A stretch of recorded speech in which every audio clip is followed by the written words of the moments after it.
Hey folks, welcome back. My name is Krishna. In this video, I'm going to share with you how you can make layered building structures like the one that you see here. You can apply this to ornate structures like temples or other structures that seem to have multiple layers. Now, initially, it can look kind of complicated, but I'm going to share with you some techniques that I use to help break this down. So let's get right into it. First thing we're going to do is we're going to go ahead and we can start with some kind of a base shape. So I'm just going to go ahead and use a vertical structure like this. And I might just add some divisions here. These lines become important because if I'm going to be adding windows or other items on top of the structure, this gives me some guidelines. So I'll just go ahead and annotate that. I'm holding down the Shift key to make straight lines. And what I want to do now is I'm going to make another layer that is going to be the bigger structure that is going to be behind the temple. So I'll just make a structure that looks something like this. Because this smaller structure is going to be in front, it's going to be protruding out in front of this back structure. So I don't want this top structure, this large structure, to be square. So I'm just going to use the perspective tool and just kind of nudge it in like so.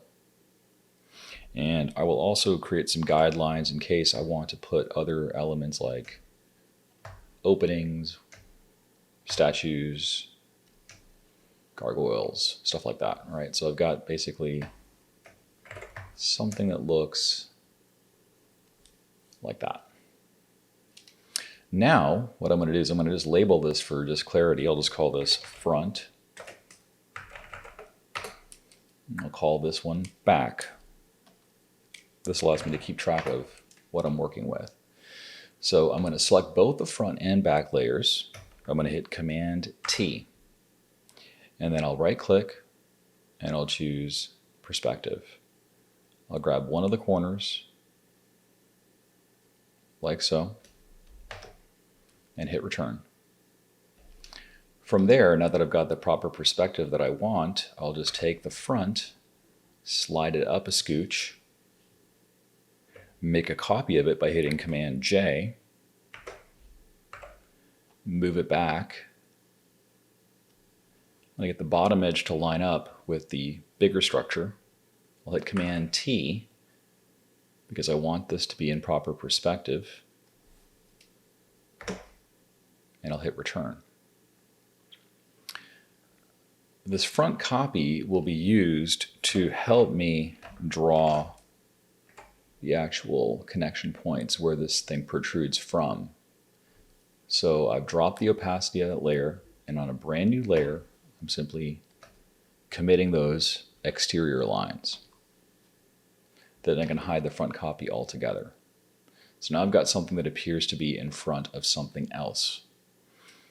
And now I can move these layers closer together, and I can add other accessories. For example, this back view, if I want to go ahead and give it some thickness as well, just make a copy of it by hitting Command J, Command T, slide it over, scale it down, and do the same thing here. Now, I always like to work on multiple layers just because it gives me the flexibility of deleting stuff that I don't care for. So in this case, I'm making this connection here. I want to keep that diagonal edge. So for this back copy, I can just get rid of all of the other stuff that I don't really care about.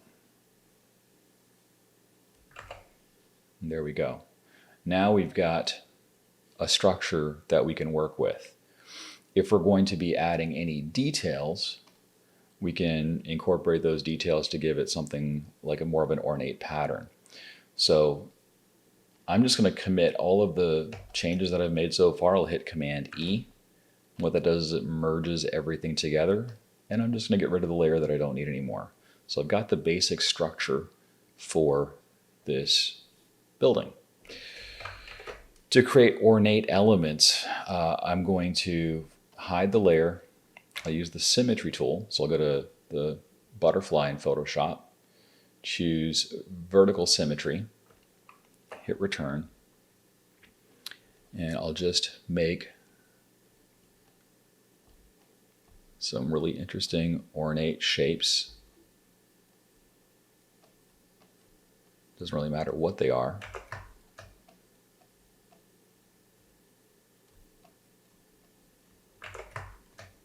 And you can be more precise with this, but I'm just trying to be conscious of the time. So I've got something that looks like this. I'll just go ahead and connect it like so.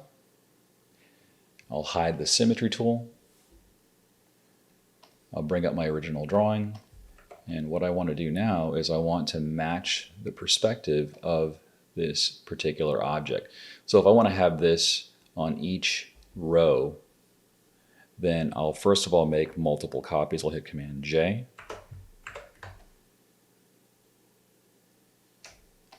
I'll line up these to where they're just very close.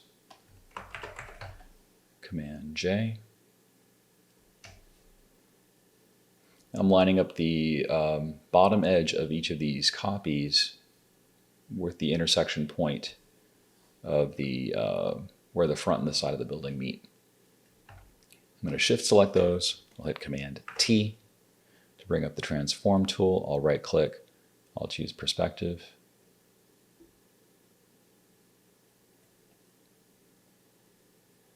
I might have to just kind of nudge this. Now it's going to be a combination of perspective and distort. So if I right click and choose distort, I can position this. Yeah, looks pretty good. So I'll hit return. I'll get rid of the bits that I don't care for.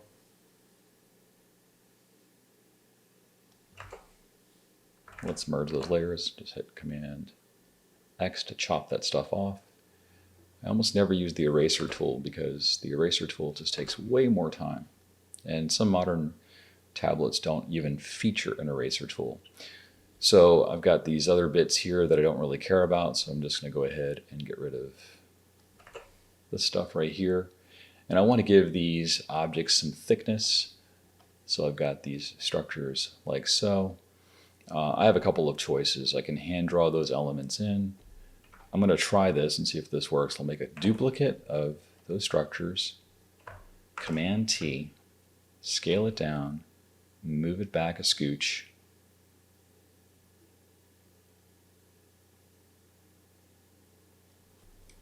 Drop the opacity.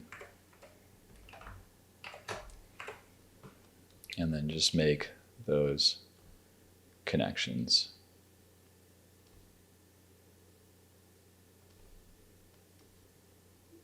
Now it's not going to be super accurate, but it'll get the job done.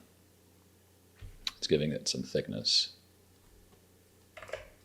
And again, this is just the way I would do it. I'm not saying this is the way you have to do it, but I think it does save some time and you can get some pretty interesting results.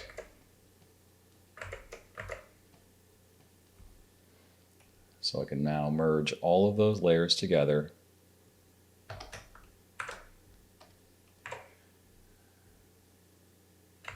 Oh, let me just hide where's that invisible layer? There we go. I don't need that. So merge the other two layers together and then just get rid of the parts that I don't need. So really I'm just moving through various layers. I'm being generous with the amount of layers that I'm using. And I've got this structure like this. Now for these end pieces here, they kind of feel a little bit flat. So maybe what I'll do is I'll just get rid of those end pieces.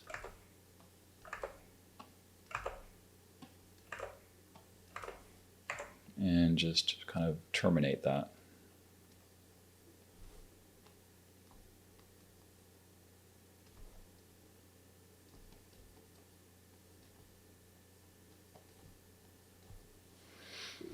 So I've got something that could be, considered to be like a temple type structure. So the trick here is really drawing everything in the front view and then using the perspective tool. So Some of these techniques, if you've been a long-time watcher of these videos, you can see that I'm using a lot of the same techniques over and over again. That's because they're just very versatile. You can use them in a lot of different ways. So now just to finish this out, I'll just merge everything together. I'll just add my black fills. And now we have some kind of a temple structure that we can use. So if you found some value in this video, please consider giving it a thumbs up so more folks can find it. As always, thanks for watching and for supporting the channel. We're growing little by little because more people are sharing the channel with others, and I appreciate that. Thank you. See you next time.